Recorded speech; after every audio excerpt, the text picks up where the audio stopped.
আসসালামু আলাইকুম।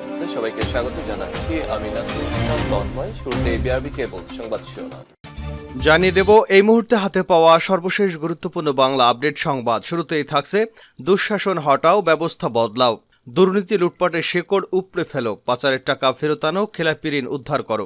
বামপন্থার পথ ধরো এবং দেশ বাঁচাও মানুষ বাঁচাও দাবিতে বুধবার দেশব্যাপী বিক্ষোভ সমাবেশের কর্মসূচি পালন করবে বাংলাদেশ কমিউনিস্ট পার্টি।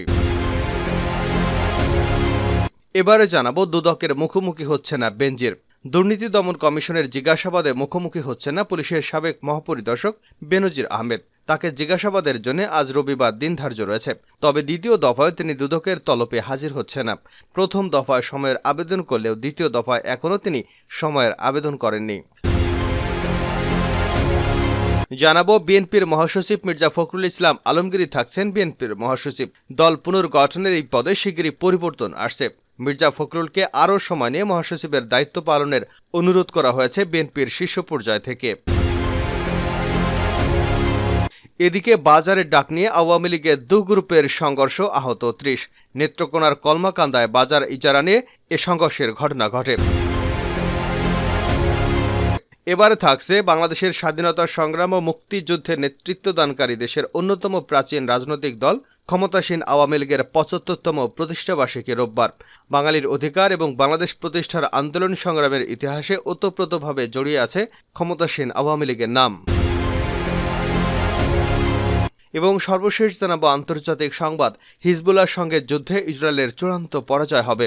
ইসরায়েলকে হুঁশিয়ারি দিয়ে ইরান বলেছেন, দখলদার ইসরায়েল যদি লেবাননের প্রতিরোধ আন্দোলনে হিজবুল্লাহর বিরুদ্ধে যুদ্ধে জড়ায়, সেখানে তাদের চূড়ান্ত পরিণতি ভোগ করতে হবে, তাদের পরাজয় ঘটবে। এতক্ষণ শিরোনাম শুনছিলেন, এবার বিস্তারিত। প্রিয় দর্শক, আপনি যদি এই চ্যানেলে নতুন হয়ে থাকেন, ভিডিওটি দেখতে দেখতে চ্যানেলটি সাবস্ক্রাইব করে আমাদের সঙ্গেই থাকুন। আর এই ভিডিও সম্পর্কে আপনি আপনার মূল্যবান মতামতটি কমেন্ট বক্সে জানিয়ে দিন। আর হ্যাঁ প্রিয় দর্শক, জানিয়ে দিন ভিডিওটি কোথা থেকে দেখছেন। সিপিবির দেশব্যাপী বিক্ষোভ কর্মসূচি ঘোষণা। দুঃশাসন হটাও, ব্যবস্থা বদলাও, দুর্নীতি লুটপাটের শেকড় উপড়ে ফেলো, পাচারের টাকা ফেরত আনা, খেলাপি ঋণ উদ্ধার করা, বামপন্থার পথ ধরো এবং দেশ বাঁচাও মানুষ বাঁচাও দাবিতে বুধবার দেশব্যাপী বিক্ষোভ সমাবেশ কর্মসূচি পালন করবে বাংলাদেশ কমিউনিস্ট পার্টি। শনিবার সিপিবি কেন্দ্রীয় কমিটির ভারপ্রাপ্ত সভাপতি শাহিন রহমান এবং সাধারণ সম্পাদক রুহিন হোসেন প্রিন্স এক বিবৃতিতে এই কর্মসূচির ঘোষণা করেন। বিবৃতিতে নেতারা মেহনতি মানুষের অধিকার প্রতিষ্ঠায় দেশের সকল জেলা উপজেলায় বিক্ষোভ সংগঠিত করার জন্য পার্টির সংশ্লিষ্ট সকল শাখার প্রতি আহ্বান জানিয়েছেন। দেশব্যাপী কর্মসূচির অংশ হিসেবে আগামী বুধবার বিকেল 4:30টায় রাজধানীর পুরানা পল্টন মোড়ে সমাবেশ অনুষ্ঠিত হবে। দুদকের মুখোমুখি হচ্ছে না বেনজির। দুর্নীতি দমন কমিশনের জিজ্ঞাসাবাদে মুখোমুখি হচ্ছেন না পুলিশের সাবেক মহাপরিদর্শক বেনজির আহমেদ। তাকে জিজ্ঞাসাবাদের জন্য আজ রবিবার দিন ধার্য রয়েছে। তবে দ্বিতীয় দফায়ও তিনি দুদকের তলবে হাজির হচ্ছেন না। প্রথম দফায় সময়ের আবেদন করলেও দ্বিতীয় দফায় এখনও তিনি সময়ের আবেদন করেননি। অবশ্য দুদকের আইনে সময় চেয়ে দ্বিতীয়বার আবেদনের সুযোগ নেই। এমন পরিস্থিতিতে শিগগিরই তার ঠিকানায় সম্পদ বিবরণী দাখিলের নোটিশ পাঠানো হবে। এরপর 21 কর্মদিবস এবং পরে সময়ের আবেদন করলে আরও 15 কর্মদিবস সময় পাবেন তিনি। তবে বিদেশে অবস্থান করা বেনজির আহমেদ যেমন দুদকের নোটিশ গ্রহণ করতে পারবেন না, তেমনি দুদকের সম্পদ বিবরণী দাখিল করতেও ব্যর্থ হবেন। বিষয়গুলো বিবেচনায় রেখে কমিশনের তদন্তকারী দল তার বিরুদ্ধে একাধিক মামলার প্রস্তুতি নিচ্ছে। দুদক সূত্রে এসব তথ্য জানা গেছে। নাম প্রকাশে অনিচ্ছুক দুদকের একজন ঊর্ধ্বতন কর্মকর্তা কালের কণ্ঠকে বলেন, বেনজির আহমেদের সম্পদ বিবরণী দাখিল না করলে 2টি মামলা হবে। দুদকের সম্পদ বিবরণী দাখিল না করার জন্য হবে নন সাবমিশন মামলা, আর বেনজির এবং তার পরিবারের সদস্যদের যেসব অবৈধ সম্পদের তথ্য প্রমাণ পাওয়া গেছে তার ভিত্তিতে আরেকটি অবৈধ সম্পদ অর্জনের মামলা হবে। 2 আইনে জ্ঞাত আয় বহির্ভূত সম্পদ অর্জনের মামলায় 10 বছর এবং নন সাবমিশন মামলায় 3 বছরের সাজার বিধান রয়েছে। জানতে চাইলে দুদকের প্রধান আইনজীবী খুরশিদ আলম খান বলেন, বেনজির আহমেদ জিজ্ঞাসাবাদে না এলে তাকে আর জিজ্ঞাসাবাদের জন্য সময় দেওয়া হবে না। তবে অনুসন্ধান চলতে থাকবে। অনুসন্ধান শেষে অনুসন্ধানকারী দল কমিশনে প্রতিবেদন দাখিল করবেন। এরপর কমিশনের অনুমতিক্রমে পরবর্তী কার্যক্রম পরিচালনা করা হবে। গত 31 মার্চ এবং 2রা এপ্রিল কালের কণ্ঠে সংবাদ প্রকাশ করবার পরপরই স্ত্রীর চিকিৎসার নামে সিঙ্গাপুর পাড়ি জমান বেনজির আহমেদ এবং তার পরিবারের সদস্যরা। সেখান থেকে তারা মালয়েশিয়ায় মাই সেকেন্ড হোম প্রকল্পের অধীনে বেনজিরের কেনা মালয়েশিয়ার বাড়িতে গিয়ে ওঠে। এরপর মালয়েশিয়া থেকে সপরিবারে চলে যান দুবাই।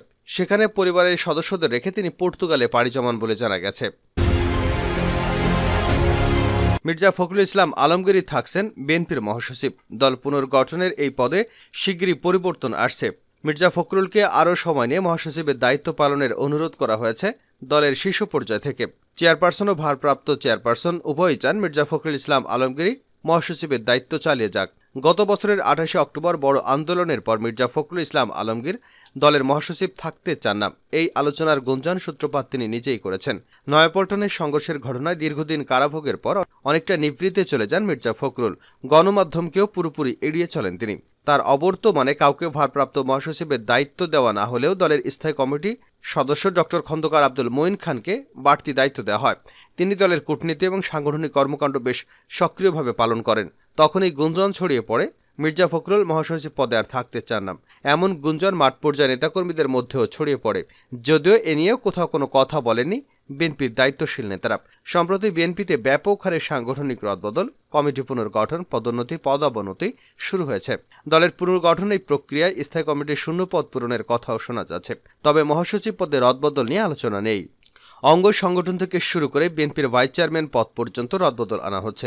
বিষয়গুলোকে ধারাবাহিক সাংগঠনিক প্রক্রিয়ার অংশ বলেছেন দায়িত্বশীল নেতারা। যদিও বিশ্লেষণ করে দেখা গেছে বিগত আন্দোলনে যারা সক্রিয় ছিলেন তাদেরকে বাদ দিয়ে কমিটি করা হচ্ছে, সক্রিয়দের পদোন্নতি দেওয়া হচ্ছে। স্থায়ী কমিটির সদস্য আমির খসরু মোহাম্মদ চৌধুরী বলেন, নীতি নির্ধারণী বৈঠকে মহাসচিব পদের রদবদল নিয়ে কোনো আলোচনা হয়নি। তবে বিভিন্ন স্তরে শূন্য পদ পূরণের সিদ্ধান্ত হয়েছে। নতুনদের দায়িত্ব দেওয়ার বিষয়ে সবাই একমত হয়েছেন। সূত্রে জানা গেছে বিএনপির মহাসচিব শারীরিক অবস্থা এবং বয়সের কথা তুলে মহাসচিবের দায়িত্ব থেকে সরে যেতে চেয়েছিলেন। বিষয়টি তিনি চেয়ারপারসনকে অবহিত করেছিলেন। বড় আন্দোলনের পর তিনি ফের এই দায়িত্বে থাকতে চাননি। তবে চেয়ারপারসন তাকে দায়িত্ব পালনে অনুরোধ করেন। এ বিষয়ে জানতে চাইলে বিএনপির চেয়ারপারসনের উপদেষ্টা জয়নুল আবেদিন ফারুক বলেন, গুঞ্জনই হয়েছে। সাধারণত গুঞ্জন কখনো সত্য হয় না। দলের দুঃসময় বিএনপির মহাসচিব মির্জা ফখরুল ইসলাম আলমগীর বিচক্ষণতার সঙ্গে দল পরিচালনা করেছেন। তিনি এ পদেই আছেন। বাজারে ডাক নিয়ে আওয়ামী লীগের দুপক্ষের সংঘর্ষ, আহত ৩০। নেত্রকোনার কলমাকান্দায় বাজার ইজারা দেওয়াকে কেন্দ্র করে আওয়ামী লীগের দু গ্রুপের মধ্যে ধাওয়া পাল্টা ধাওয়া এবং সংঘর্ষের ঘটনা ঘটেছে। এ সময় উভয় পক্ষের অন্তত ৩০ জন আহত হয়েছেন। শনিবার দুপুরে উপজেলার পূর্ব বাজার কলেজ মোড় বাজারের ডাক নিয়ে এই সংঘর্ষের ঘটনা ঘটে। কলমাকান্দা থানার ওসি লুৎফুল হক কালবেলাকে বিষয়টি নিশ্চিত করেছেন।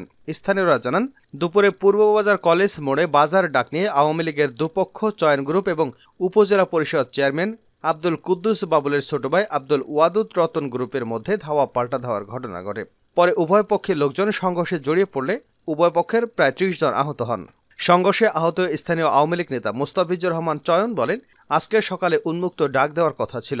আমরা ডাকে অংশ নিতে গেলে উপজেলা চেয়ারম্যান আব্দুল কুদ্দুস বাবুলের ভাই আব্দুল ওয়াদুদ রতন গ্রুপ আমি সহ স্থানীয় লোকজনের উপর হামলা চালায়। এ সময় অন্তত ৩০ জন আহত হন।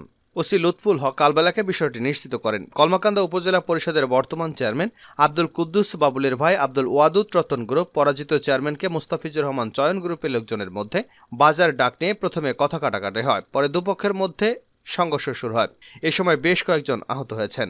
তিনি বলেন, এখন পর্যন্ত পরিস্থিতি স্বাভাবিক রয়েছে। ফের সংঘর্ষের আশঙ্কায় উপজেলায় অতিরিক্ত পুলিশ মোতায়েন রয়েছে। তবে এ বিষয়ে এখনো কোনো মামলা হয়নি। হিজবুল্লাহর সঙ্গে যুদ্ধে ইসরায়েলের চূড়ান্ত পরাজয় হবে ইরান। ইসরায়েলকে হুঁশিয়ারি দিয়ে ইরান বলেছে, দখলদার ইসরায়েল যদি লেবাননের প্রতিরোধ আন্দোলন হিজবুল্লাহর বিরুদ্ধে যুদ্ধ শুরু করে তাহলে সেখানে তারা চূড়ান্ত পরিণতি ভোগ করবে, তাদের পরাজয় ঘটবে। শুক্রবার জাতিসংঘে ইরানের স্থায়ী মিশন এক বিবৃতিতে এই হুঁশিয়ারি দিয়েছে। বিবৃতিতে বলা হয়েছে, সম্ভাব্য এই যুদ্ধে নিঃসন্দেহে একটি পরাজিত পক্ষ থাকবে এবং সেটি হবে ইসরায়েল। হিজবুল্লাহ নিজেকে এবং লেবাননকে রক্ষা করতে সক্ষম। সম্ভবত দখলদার সরকারের পতনের সময় এসে গেছে।